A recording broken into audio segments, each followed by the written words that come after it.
my administration will take all lawful steps to shut down the department. We're going to shut it down and shut it down as quickly as possible.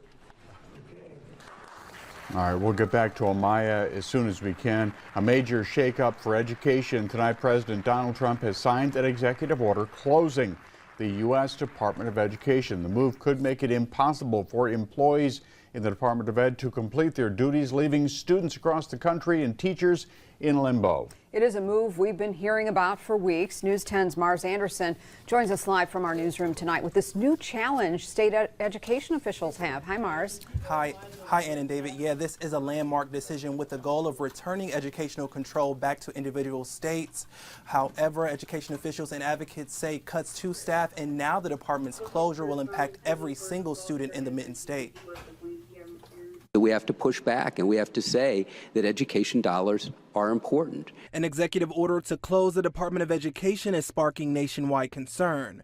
President Trump directing Education Secretary Linda McMahon to take all necessary steps to facilitate the closure of the Department of Education while ensuring uninterrupted delivery of services, programs, and benefits on which Americans rely. When you cut the staff whose job it is to make sure those dollars get there, then you actually effectively cut those dollars. Josh Cowan, professor of education policy at Michigan State University, says the closure of the department will stop billions of dollars in funding from reaching Michigan schools. We're talking about more than $200 million in federal dollars that go to schools across our district every day.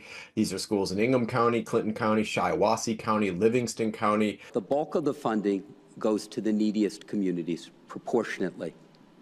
So cuts will be disproportionately raining down on the neediest communities. Cowan says districts rely on funding for low-income students, those with special needs, along with nutrition and vocational programs, among others. During an Appropriations Committee hearing held Wednesday, State Superintendent Dr. Michael Rice addressed federal funding cuts and using state funds to fill the gaps. I do not agree that you can easily amass dollars in the state budget that wouldn't adversely affect other elements. You can pull from one and benefit another, but you harm that initial. Michigan is underfunded compared to the highest achieving states in the country. Professor Cowan says totally closing the department, Congress would need to act on that. There are 21 attorneys generals who believe this move is illegal and have filed a lawsuit. Now, to put it in perspective, the U.S. Treasury says the Department of Education spent over $260 billion last year, which makes up just 4% of the budget. Live in the newsroom, Mars Anderson, News 10.